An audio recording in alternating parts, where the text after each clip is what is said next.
Hello, hello. Welcome to some more Valkyria Chronicles story time.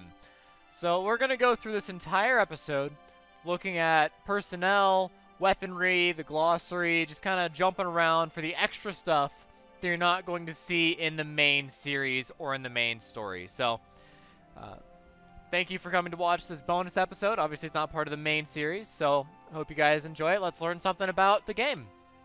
So, we'll start with Welkin. He's number one. Welkin. Lieutenant, age 22, son of the late EWII hero, European War I hero, General Belgen Gunther, and leader of Squad 7. While attending university, his focus lay in animal sociology. In secondary military education, he chose tank operation. At university, officer training. In addition, he earned credentials as tank commander. Can change outfit. Oh, okay. I see. Can we go to the next one, or we have to just jump back? Okay. Alicia. Sergeant, age 19. Squad 7 scout. While a team captain in the Bruletown Watch, she also worked as a live-in apprentice at the local bakery. He only has 2 outfits as well. Isara. Corporal. Age 16. Squad 7 tank pilot. Daughter of the late Darkson engineer, Professor Thymer. She was adopted into Gunther's family as Welkin's sister. And those are her outfits, alright. Faldio. Lieutenant, age 23, tank commander and leader of Squad 1. An archaeology student of the same university as Welkin, his knowledge of history is considerable. Okay. Captain Vero. Don't remember. She has outfits? Ah, I see, okay. 3rd Regiment captain and direct superior to Welkin. She is one of the most feared yet respected officers in the Gallian military. Age 35, unmarried, drafted during EWII. She joined Gallia's militia as a sniper. Electing to remain in the military after the war's end, her work ethic quickly saw her promoted.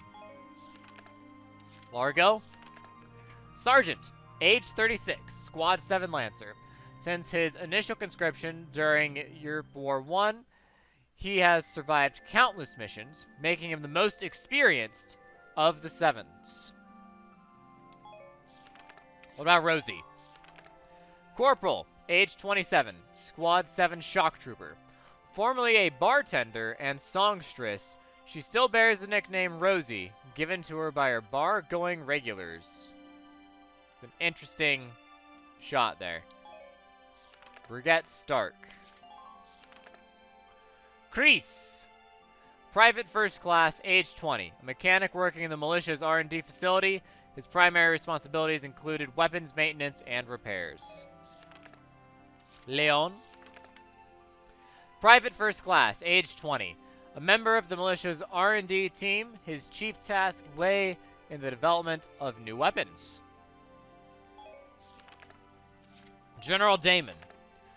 General, age 54. Born into a family with a long history of military service, he now commands a central Gallian force, including the militia. Martha. Age 38. Nanny to Gunther family like her mother before her. She helped raise Welkin and Isara since birth, as well as 5 of her own children. A presence in the Gunther's house since she herself was a child, Martha became a surrogate parent and source of assurance to the orphaned Welkin and Isara. Haven't seen her for quite some time. Martha's baby, which apparently doesn't have a name yet. Martha's son, born inside the Edelweiss in the day Brule fell to the Empire. He is Martha's 5th child. Drill instructor. So that's his name, drill instructor. Okay. Sergeant, age 48, chief drill instructor at the militia training grounds. His stern countenance and harsh words haunt the dreams of soldiers near and far. Aged Gentleman, age 52. A frequent visitor to the graves of his fallen EWII comrades, this doleful gentleman has begun passing his learned orders down to Welkin. Interesting looking. Belgen. Welkin's late father, widely regarded as a great hero for his contributions to the preserving Gallia's independence during the First European War. Thymer. Isara's biological father, and a gifted Darkson inventor who contributed much to furthering Gallian technology.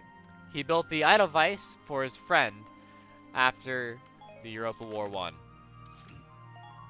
Alex. Alex Raymond, Squad 7 Shock Trooper, age 17. His leap-before-you-look brashness and flighty, carefree nature have earned him the name Bird among his friends in the squad. Kevin! We saw Kevin a lot last time. Squad 7 Shock Trooper, age 25. Skittish and introverted, he found interactions with others difficult. He seemed rather uncomfortable with his role as Shock Trooper. Kobe, Squad 7 Shock Trooper, age 65. A foreman for a carpentry company before he joined the militia, his bad back is the result of an injury suffered during EWII. Mika, Squad 7 Shock Trooper, age 26. A worrier and a perfectionist, he lets even minor details get to him, making him tiresome company, but a skilled machinist. Vice, Squad 7 Shock Trooper, age 17. Together with Aika, he roams the globe seeking adventure. Rumor has it, he hails from a nation far removed from Europa's shores. Okay. Wendy, Squad 7 Shock Trooper, age 25. Tinkering with explosives filled this shut-in's days until an overly ambitious portion of gunpowder blew her house to bits. Oh boy. Eddie, Squad 7 Shock Trooper, age 17. As a self-proclaimed actress growing up in a tiny rural town, she was quite the starlet. Though proud, she lacks coping skills. Aisha, Squad 7 Shock Trooper, age 12. Really? 12. Okay. She earned secondary military training credit at a record age and was permitted to enlist after expressing a strong will to fight. She's 12. Whatever. Dorothy, Squad 7 Shock Trooper, age 18. Her family ran an ironworks factory in Fosen. She dreamed of designing accessories made of precious metals. Okay. Hermes, Squad 7 Scout, age 25. As a child of the open field, he dislikes cramped spaces. Slender and handsome, he is physically unable to not chat up any nearby ladies. Of course. Melville, Squad 7 Scout, age 19. Full of more pep than even he knew what to do with, he enlisted. Friendly and upbeat, he is quick to befriend pretty much anyone. Well, duly noted. Nos, Squad 7 Scout, age 19. Like Alicia, he worked as a team captain in the Brule Town Watch. His hobbies include writing and performing songs. Nancy, Squad 7 Scout, age 15. Her life on the family farm led her to grow up rather sheltered. She often enjoyed holing up in the stables with the animals. Okay. Interesting. Ramona, Squad 7 Scout, age 18. Formerly a model for the popular Galleon Girl magazine, she lives her life devoted to fashion. What about Susie? Squad 7 Scout, age 19. As the daughter of a frontier tycoon, she knew precious little of the ways of the world, once naively paying 25 ducats for a single apple. I imagine that must be a lot. Frisia, Squad 7 Scout, age 18, called Dancer of the Sands. She roamed the desert as an entertainer until the Empire's attack killed business, driving her to enlist. Juno, Squad 7 Scout, age 22. A classmate of Welkin's at university, she possesses both brains and beauty in spades, making her the object of many a boy's desires. Aika. Squad 7 Scout, age 17. Childhood friend and co-conspirator with Vice, she came with him from a far-off land, half for adventure and half to keep him in line. Jan. Squad 7 Lancer, age 27. Muscles send him to the moon, whether they be his own or those of the other gents in the squad. His little sneezes are just adorable. Oh, goodness. Nils. Squad 7 Lancer, age 29. A denizen of the capital city's seedy underbelly, his was a solitary life. He remained undefeated through countless turf wars. Seems like all the Lancers are a little bit older. That's very interesting. There is another page, right? Yes, there is. Walter. Squad 7 Lancer, age 33. Contrary to his gruff looks, his hobbies include cooking and tending his garden. He often joins Alicia in baking bread on his days off. Hector. Squad 7 Lancer, age 25. Former head of the local watch in his home village, he showed a natural leadership that won the respect of all his soldiers. Cool. Rosina. Squad 7 Lancer, age 24. A sort of older sister figure to many Sevens. Her teammates affectionately called her Lady Rose. She enjoys working out when off duty. Elise. Squad 7 Lancer, age 17. Okay, we have a young Lancer. Finally, a young Lancer. She was raised by her father, a fencing instructor to the nobility, who recommended she enlist as a way to harden her psyche. Okay. Herbert. Squad 7 Engineer, age 18. Born in an arid region where the weather dictates one's day, he grew to avoid any energy expenditures he possibly could. Okay. Dallas. Squad 7 Engineer, age 15. As the product of a girls' school for the well-off, she dreams of a life surrounded by flowers and shuns the unrefined company of men. Ramsey. Squad 7 Engineer, age 21. Her love for tinkering with machines saw her enroll in a technical university. There, she began work on developing new weapons. Nadine. Squad 7 Engineer, age 25. A dark sin with a strong sense of responsibility and the wherewithal to fulfill it. She holds a master's degree in literature. Alright, educated. It's nice we have someone educated among the squad. Claudia. Squad 7 Engineer, age 19.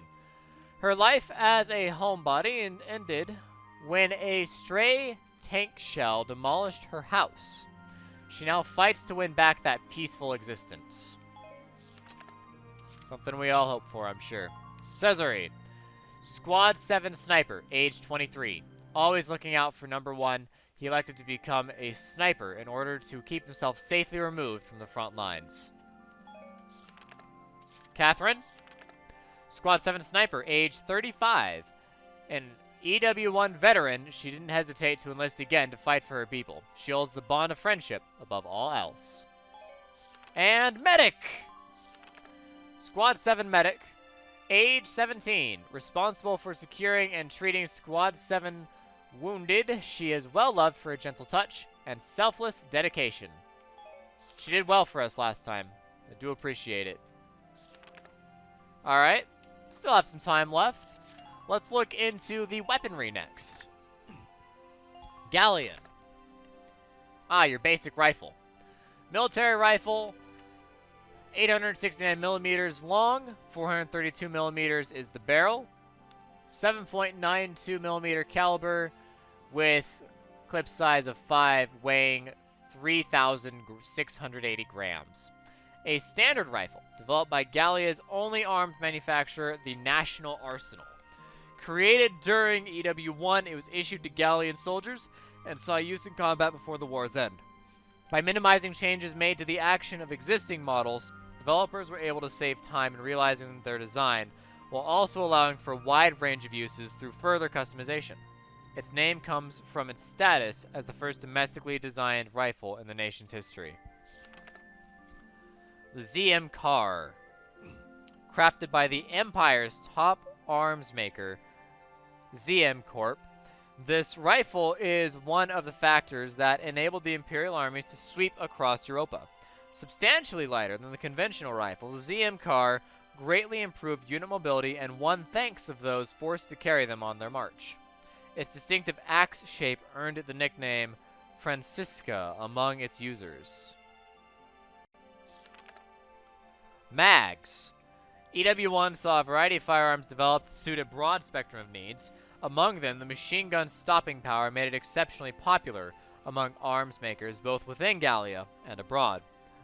Though models of all shapes and sizes saw use in combat, the Mag's machine gun was especially prized on the front lines for its portability. Excelling in rapid fire, speed, and ease, it exhibited unparalleled performance in the close quarters of trench and urban operations. The ZMMP. The ZMMP boasts a degree of refinement so high it was lauded as Zechmeister's ultimate masterpiece. Excelling in firepower, accuracy, and portability, it represents the pinnacle of everything required of a machine gun. Further sweetening the deal is a high concentration of pressed parts, easily manufactured at low cost.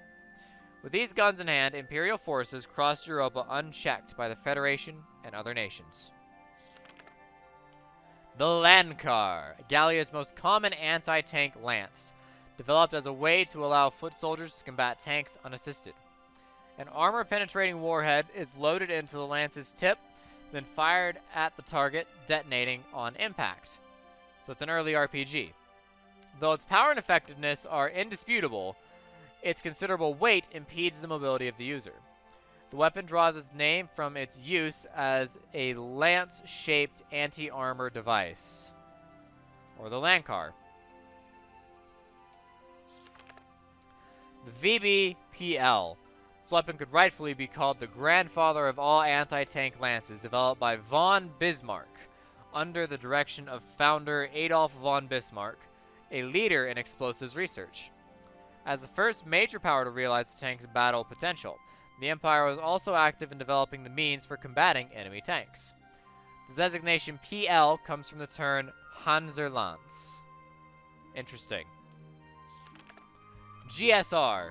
The GSR sniper rifle has its origins as a rifle made for use on horseback, built with all the know-how amassed during the Gallian S's development. Its defining feature is a variable zoom sniper scope. Built in an era of semi-automatic handguns, the fully manual bolt-action GSR was half obsolete by the time it hit production lines, but its exceptional firing accuracy and brilliantly made safety saw it continue to see use until the very end of EWII. The ZMSG. The ZMSG was based on an infantry gun carried by many of the Empire soldiers during EWII, particularly noted for its firing accuracy. The SG also featured a Rudolph Company variable small arms scope, lauded for its accuracy and uncommonly shock-resistant barrel. Its first saw use with the Empire's mountain ranger units. Though the ZMSG's design allowed for a bayonet to be affixed under the muzzle, there are very few instances of it being used during the Second European War. B-type grenade. A wooden handle extends from this simple can-type explosive made from a powdered ragnite mix that emits a characteristic blue glow upon detonation.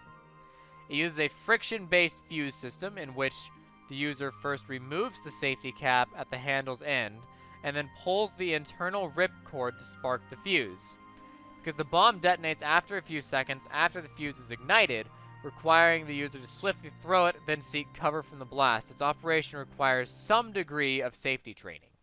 That seems like a very dangerous grenade, personally. VBWF. Similar in basic construction to those used elsewhere, this friction fuse hand grenade is the official standard within the Imperial Army. Though the time delay until detonation can be adjusted via the dial or screw on the side of the device, most users were hesitant to deviate from the timing that had been drilled into them in training. Understandably. The Edelweiss. Top speed 60 kilometers an hour. Length 6.64 meters. Height 2.65 meters. Width 3.43 meters. Weight 32 tons. With 800 horsepower at 2800 RPMs. Has the Thymer 4088 KWK cannon. The Thymer 12.7mm tank machine gun as well. Designed and constructed by Isara's late father, Thymer. This tank's 360-degree rotating turret, fully automated loading system, and other innovations completely revolutionized tank technology. Built to be operated by two, Welkin mans the guns and issues commands to Isara in control of both the wheel and wireless radio. Despite its age, it was among the first to be use angled plating and other emergent concepts, yielding high performance from an early test stage. Its high cost was all that precluded its mass production. Sounds revolutionary. Light tank. 6.69 meters in length, 3.24 meters tall, 3 meters wide, and 24 tons at a whopping 45 kilometers an hour with 330 horsepower at 1800 RPMs. Uses the Krim N237 37-45mm cannon and the Krim M210 10-85mm mortar and the Uranus 762mm tank machine gun. Though originally developed before the outbreak of EWII, these tanks saw considerable use throughout the war. Taking the stage just as tanks began to see use as a highly mobile units, able to work in conjunction with troops on foot, this model came to define the epoch. By the beginning of EWII, however, they had begun to show signs of age and were outclassed by Federation counterparts in terms of frontal firepower. It looks like that's the end of it. It is the end of it. Alright. And a quick run through the glossary. There's only about 3 minutes left, so we'll cover a little bit here and maybe come back in a later episode when there's more stuff to read. The Principality of Gallia. Full of nature and rich in ragnite ore, Gallia's borders to the Empire to the east and the Federation on its western edge. This small Central European nation is a constitutional monarchy ruled by House Randgries, the hereditary sovereigns of Gallia. The first ruling ancestor of the house, revered as the legendary hero of the ancient war of the Valkyria, built a castle on the site of what is now the capital city, Randgries, establishing it as the seat of Gallian rule. Despite its size of only 38,567 square kilometers and a population just under 500,000, it boasts a rich and unique culture. The official currency is the ducat, and it is characterized by policies of armed neutrality and universal conscription. Sounds like Switzerland. Gallia's history. The nation was formally born in the 3rd century when Castle Randgries was built and rule over surrounding areas began. When the Empire invaded Gallia at the turn of the 19th century, the king renounced his crown, instead ruling over an autonomous region within the Empire as Archduke. But as democratic movements swept Western Europa, the Archduke harnessed that energy in Gallia to push for freedom for the Empire, resulting in the War of Gallian Independence. Stretched thin between multiple fronts, the Empire was unable to maintain its hold, and the small nation rose as an independent principality of Gallia, declaring neutrality and establishing a system of universal conscription. With the sea at its north and west, and thick forests shielding it to the south, Gallia is naturally fortified against invasion, historically allowing it to repel even significantly larger foes. Hilly plains cover 60% of the nation's land, and its mountains contain a rich store of ragnite ore, a valued source of energy. Large cities dot the flatlands to the north, while the rest is largely occupied by lush farmland.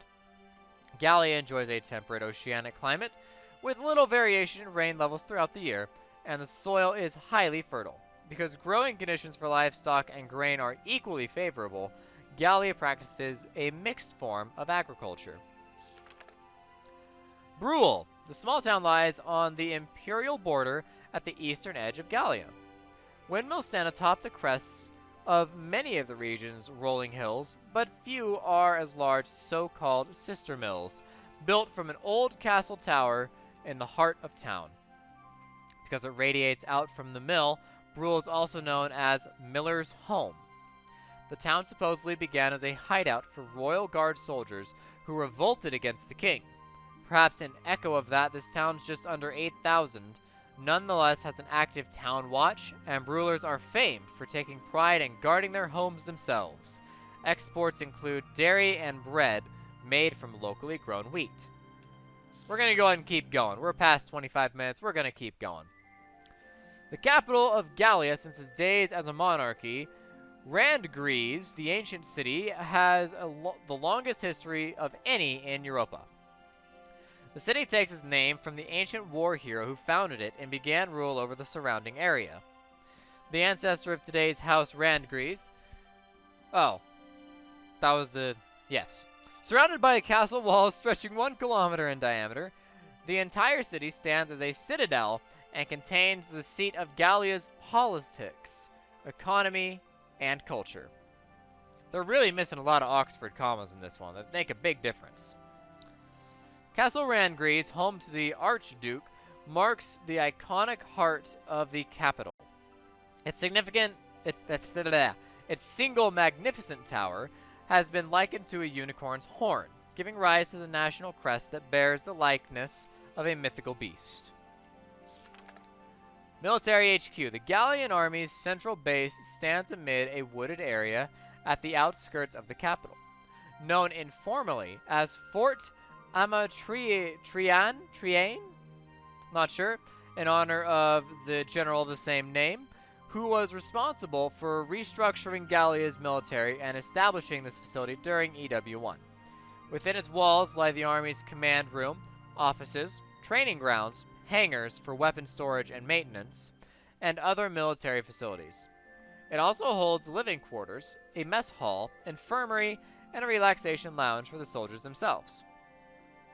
Even R&D work on inventing new weaponry takes place in an on-base facility with mechanics and engineers hard at work there around the clock. The Great Vassal Bridge. This massive iron drawbridge spans the Vassal River, which flows into Lake Graz near the walls of Castle Randgries.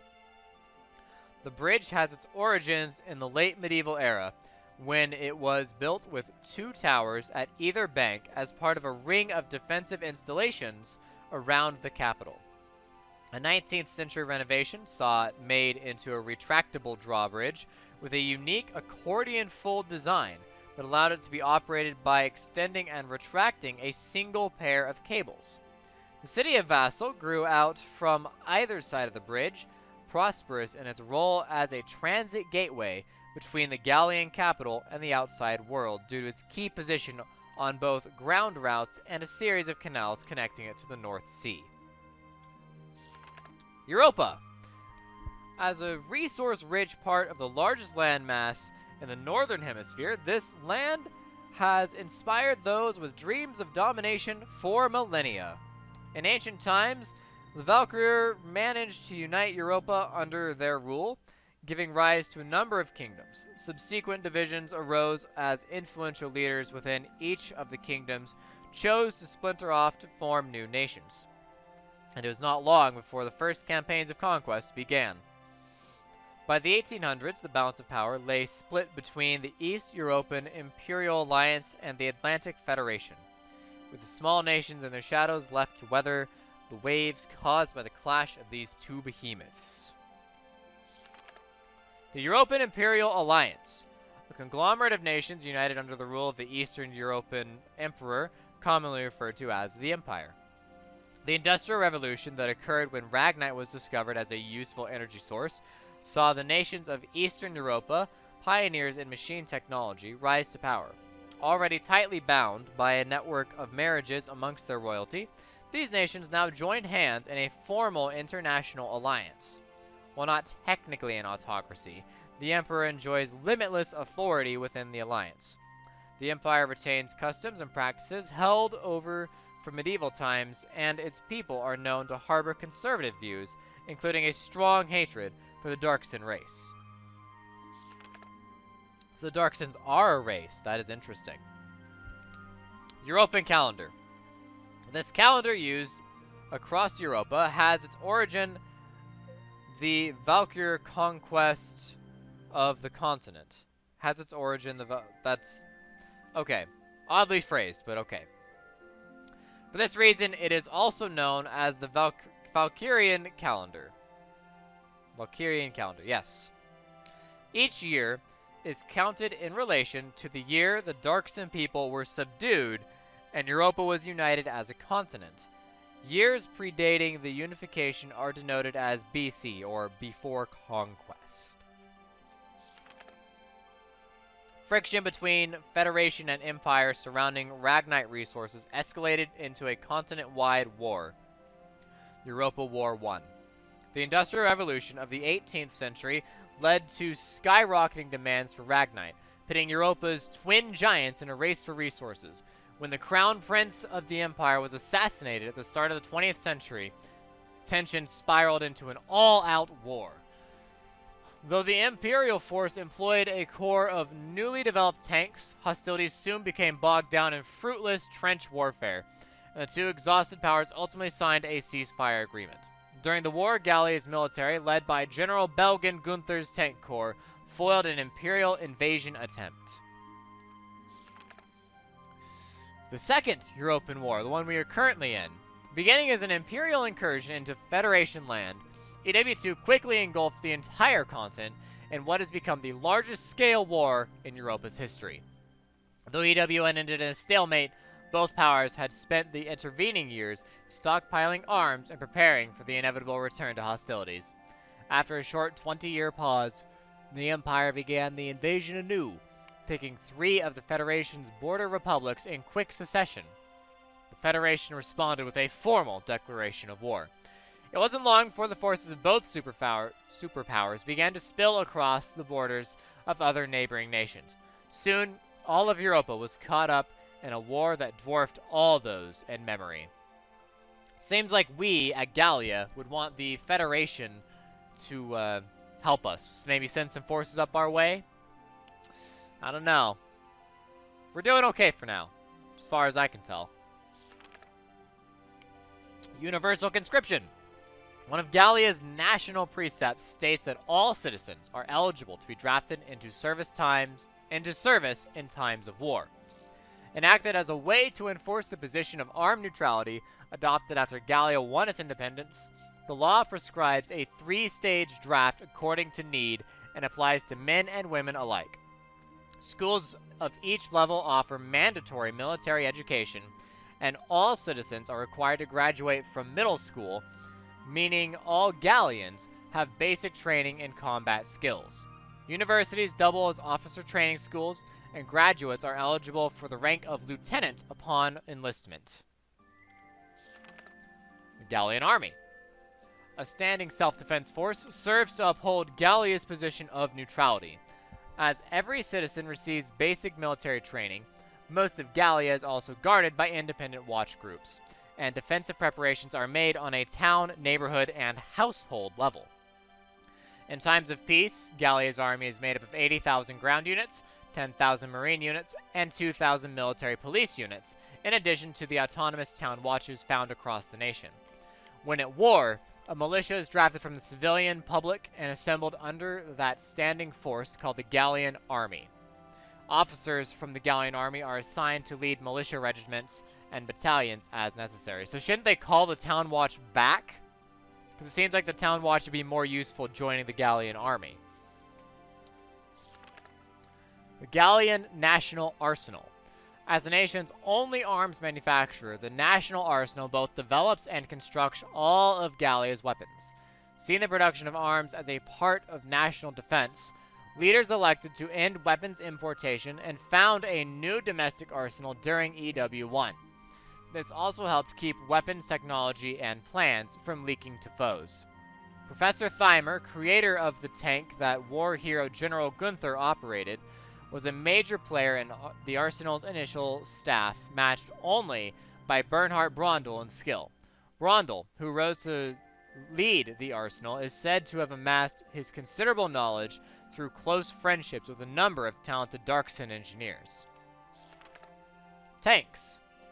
At the turn of the 20th century, a time when trench combat was the primary form of warfare, these armored vehicles were created to break across defensive lines. Their design employs a Ragnaline fuel combustion engine in which energy is harnessed from the explosive ignition of liquid ragnite. Byproducts included distinctive blue light and extreme heat, requiring the addition of a radiator at the tank's rear to prevent overheating. Originally used to cross trenches and as foot soldier support, economic and technological advances have seen tanks grow to fill a number of combat roles. After the empires employed highly mobile attack tanks in EWII, all of Europa began to develop new vehicles, leading to the diverse array of models seen today. Ragnite. As Europa's primary energy source, this ore has become vital to daily existence. It luminesces a characteristic blue hue when releasing the energy it contains.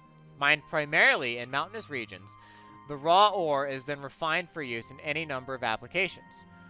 Though the ore's existence was known in ancient times, it was not until the Valkyria brought their refinery technology to Europa that its use began.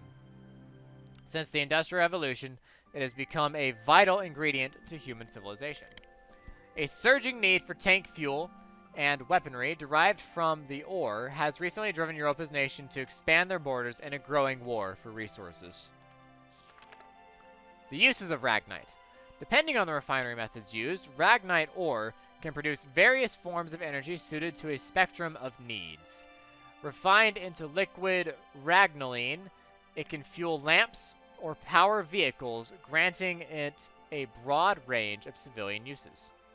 Its military applications include tank fuel, an incendiary agent in flamethrowers, the explosive payload in hand grenades, and countless others. Medical scientists recently learned that the ore also acts as a painkiller, developing a controlled disinfectant and restorative agent known as Ragnade.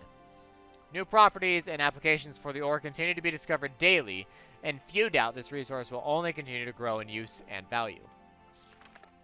And lion's paw, a perennial plant found across Gallia, near and dear to the hearts of many as a sort of informal symbol of the nation. Distinguishing characteristics include small, white, star-shaped flowers and seed tufts often carried off by the wind like tiny snowflakes. Its leaves spread close to the ground surface in clusters, with stalks bearing the plant's flowers at their center. As an exceptionally hardy plant, they are known to thrive even under adverse conditions, weathering times of extreme hardship to bloom again the next year.